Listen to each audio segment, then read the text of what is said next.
much testing is too much testing in our schools. What's on my mind today as I drive to work? Hi, I'm Chuck. I'm a teacher with a new job and a new commute. And this is Drive Time Diaries. Thanks for joining me today. So today I'm giving my first benchmark test, formative test, data informing test of the year that my school is going to use to track our growth by the end of the year. And it's I think we're going to give this 3 or 4 times this year.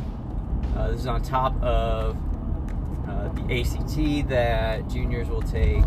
It's on top of the end of course exam that kids in algebra will take. That's our Missouri State test for algebra. And the point, admin leadership would say the point of these benchmarking tests is to track our own growth in-house, to diagnose that quarterly instead of once a year, that kind of thing, and also to help us to prepare for those state tests so that there are not any surprises or shocks when we get the results back at the very end of the year for the end of course exam for algebra, because that end of course exam for algebra has a lot of weight, at least on the high school score, on the grade according to the state for how the school did. And coming from my last school, that was deeply important. Every year was a fight for maintaining accreditation, and so we had to eke out as many accreditation points as possible, which means we needed to eke out as many kids proficient and advanced in math as possible. And for all the people in administration and outside of the classroom that were responsible for those scores, they needed to be able to look broad view at how our kids were doing so they could compare one class to the other, see which teachers were doing the best and doing things that other teachers could copy versus which teachers maybe needed some support, and which teachers maybe should be doing the copying.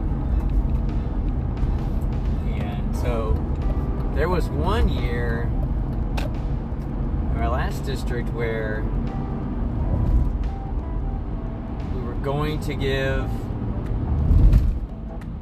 4 of these benchmark tests, or we did give 4 of these benchmark tests, and we also had some other testing that year. Also, there's a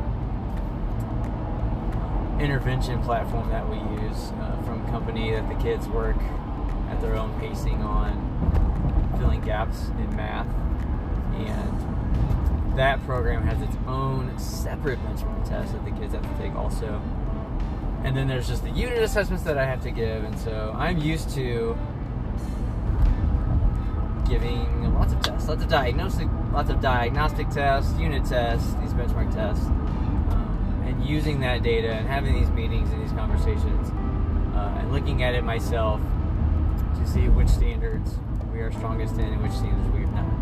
And I think I've gotten kind of good at being able to use that information to drive my instruction.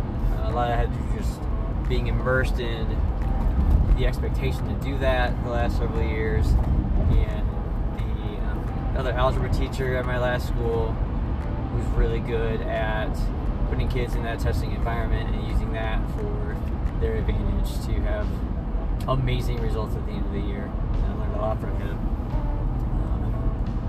What's interesting as I start this season, some of our kids started doing this test in their classes last week, but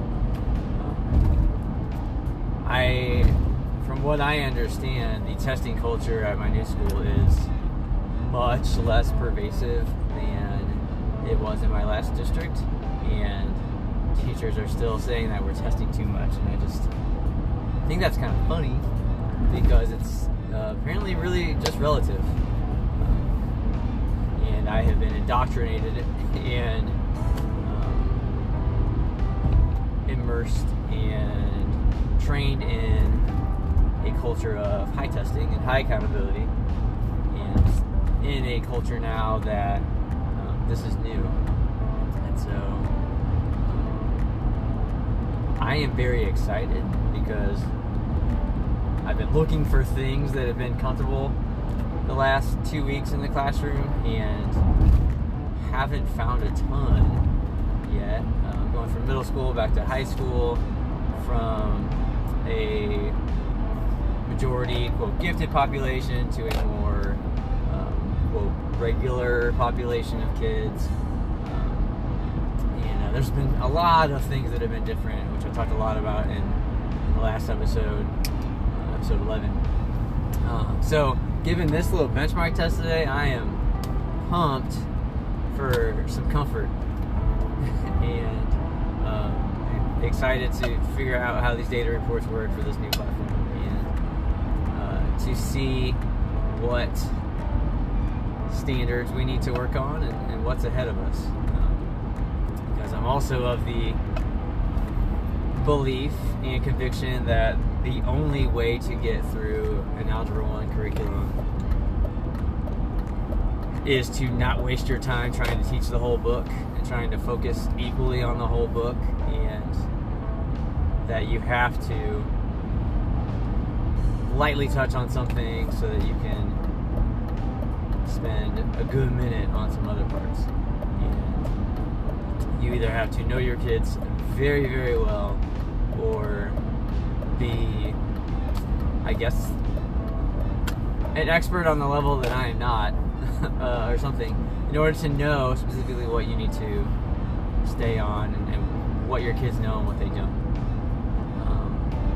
An interesting piece into this is the student voice in that. Like, it's important that we are engaging our students in that conversation. And also, what do you think you know? What do you think you don't?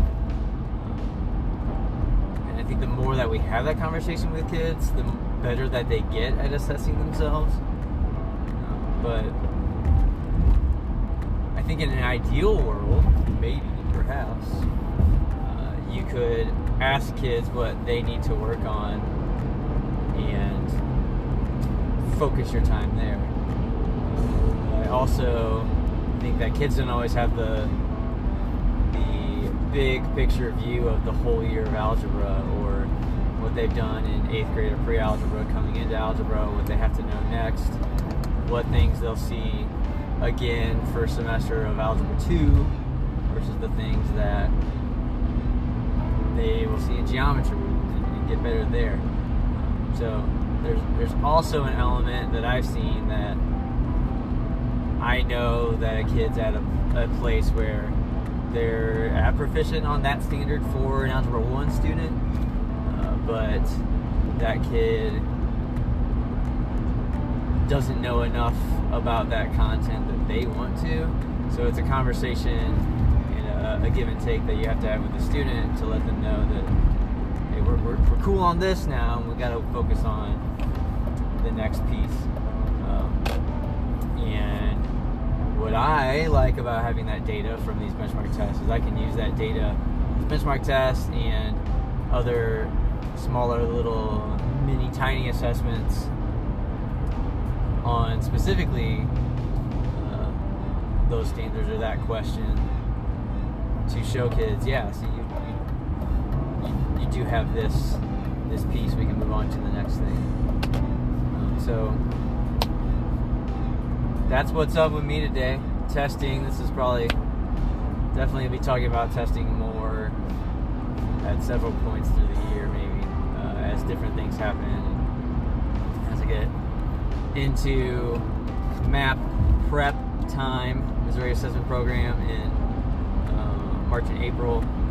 This will be on the mind a lot then, probably too. But that's what's going on today. Gonna go get my first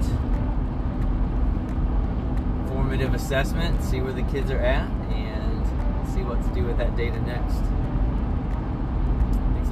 Thanks for coming along on the ride. Again, if you're listening on Apple, you found me there, thank you. We're also available here. It's just me and you. This podcast is also available on Spotify and on Google Podcasts. So wherever you're listening from, thanks for finding me there. Please subscribe if you're not yet. And we'll see you on the next drive. Bye.